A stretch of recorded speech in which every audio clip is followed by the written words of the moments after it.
Voilà, bonjour à tous et à toutes. Donc, j'avais envie de répondre à Patrice qui m'a posé la question par rapport à ce qu'on appelle le langage galactique, et si c'est OK, si c'est pas OK, etc. Alors, Patrice, moi, je peux te parler simplement de mon expérience personnelle. Donc, ça ne veut pas dire que c'est pareil pour tout le monde. Donc, j'insiste bien, écoutez-vous intérieurement. Par rapport à ce langage galactique, à un moment donné, j'avais plus d'une dizaine de langues galactiques qui venaient à moi quand j'étais ce que j'ai appelé canal, donc médium. Alors, c'était assez surprenant parce que je ne pouvais pas retenir en moi ce langage. Ça veut dire que chaque fois que je rencontrais une personne dans la rue qui était connectée à des galactiques, soit d'origine, soit par rapport à certaines croyances, etc., je lui délivrais un langage. C'était comme ça me bouillait, j'étais obligée, hein, je ne pouvais pas le retenir parce que sinon je me sentais très, très, très, très mal. Donc ça, c'était l'expérience de la médiumnité, du canal. En plus, bien sûr, je ne savais absolument pas ce que je racontais à la personne.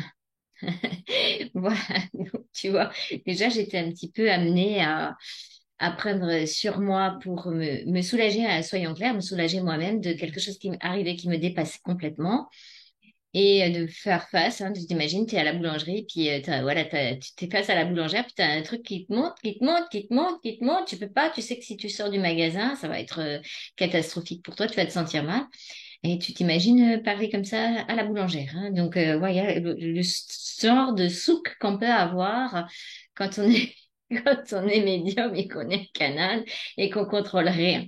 Donc, c'est quelque chose que je ne conseille pas. Déjà, je ne conseille pas de ne pas comprendre ce qu'on vous dit. Et quand on travaille plutôt avec des énergies de souveraineté, je vais vous dire, mais pourquoi est-ce que vous voulez utiliser un langage que vous ne comprenez pas ou qui vous arrive sans que vous le compreniez? Donc, c'est très important. Je conseille vraiment, si vous avez ce genre de phénomène, de dire stop et oh, t'es qui toi? Hein, présente-toi. Déjà, je veux savoir à quel genre de galactique j'ai affaire et pourquoi est-ce que tu me parles dans un langage que je ne comprends pas. Je veux savoir. Hein, vous verrez, ça va déjà changer énergétiquement beaucoup de choses.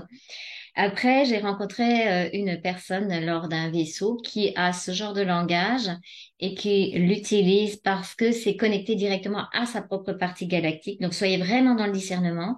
Hein, c'est rare mais ça peut arriver et cette personne, d'après ce qu'on a vu avec elle, c'est quelque chose qui est aligné à elle, mais c'est très très rare. En général, vous allez servir de canal à des êtres que vous ne comprenez pas et qui vont vous utiliser pour vous faire dire tout et n'importe quoi à des gens que vous ne connaissez pas. Alors imaginez bien que ça peut donner beaucoup, beaucoup, beaucoup de problématiques dans vos vies si vous êtes dans cette utilisation du canal par rapport à un langage galactique. Alors ça fait plaisir le langage galactique parce qu'on se dit ouais, c'est beau, je suis reconnecté multidimensionnellement et tout.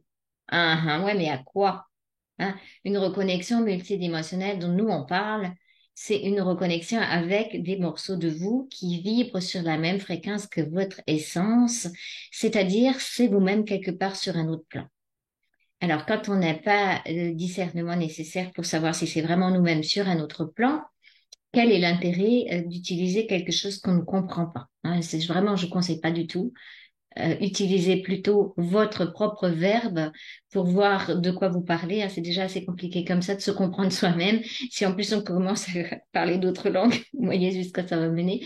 Bon, je rigole, mais l'expérience là, elle n'était pas très rigolote parce que ça amène pratiquement à la folie, hein. Donc je vous mets en garde quand même avec tout ça. On avait aussi souvent le langage pléiadien qui arrivait très souvent sous forme de symboles, etc. Ben, c'est pareil, pourquoi? Pourquoi faire? Hein. En plus, on sait que les symboles et ce qu'on peut avoir aussi au niveau des galactiques, ça nous fait plaisir à notre ego, mais ça va être des formes et plus on va travailler en relation avec cette fameuse fusion solaire, avec cette idée de descendre cette intelligence ici et de rayonner notre propre essence pour être souverain sur tous les plans. Et plus on va devoir détruire les formes. Donc, quel est l'intérêt de se rajouter encore un langage avec des formes comme si on n'en avait pas déjà assez? Maintenant, hein, voyez un petit peu l'idée. Hein, imaginez-vous, vous avez déjà un gros job à faire au niveau de vous comprendre vous-même dans cette vie. C'est déjà énorme en sachant qu'on remonte déjà les mémoires de notre propre passé, de plusieurs vies, etc. Et sans avoir encore les formes galactiques à venir remonter ici. Hein. Ça fait beaucoup, beaucoup. Hein. Ça fait beaucoup de choses. Ça fait beaucoup de choses et ça peut amener à certains déséquilibres Alors, quand on est prêt, on peut discuter avec les galactiques par télépathie, tout simplement, sans se faire englober. C'est très important. Et comment on fait pour pas se faire englober? Eh bien, il faut qu'on soit dans notre présence, tout simplement. Hein, imaginez-vous que vous avez en vous cet être de lumière, de qui vous êtes sur plusieurs plans. Vous pouvez vous imaginer plus grand que ce qu'on voit au niveau de la partie physique et avoir confiance en cet être de lumière que vous êtes vous-même, hein, qui est assez centrique, qui est centrique. Et c'est cet être de lumière, donc cette présence-là, qui discute avec éventuellement d'autres êtres mais à aucun moment se fait balader et se fait englober par ces êtres. Parce que aussi, ce qui est super en tant qu'être humain, c'est, ok, peut-être on a perdu la mémoire, c'est difficile parce qu'on va ramener de la souffrance, blablabla, on a ramené l'involution. Mais quand on commence à reprendre notre souveraineté, il faut savoir qu'on est un des seuls à descendre dans la matière. Ok, les autres descendent pas dans la matière. Donc, un être humain qui a souveraineté et autorité, quand il se balade dans les autres plans et qu'il rencontre des galactiques, souvent c'est quoi, d'où il vient, lui, de la Terre, et ça fait respect. Un humain de la Terre qui retrouve sa souveraineté, il est respecté dans les autres plans parce que ben il a été jusqu'à dans la matière et la plupart de ces êtres n'ont pas fait l'expérience de la matière. Alors ce matin quand je discutais avec Simone, je te fais un petit clin d'œil Simone, on reparlait de ce fameux film qui était assez super chouette, La Belle Verte. Alors c'est ça qui se passe hein, parce que quand vous êtes un galactique et puis qu'on demande aux galactiques c'est qui veut descendre sur Terre. Ça fait comme dans la Belle Verte, s'ils regardent tous leurs pieds, tu sais, ou dans leur cartable, hein.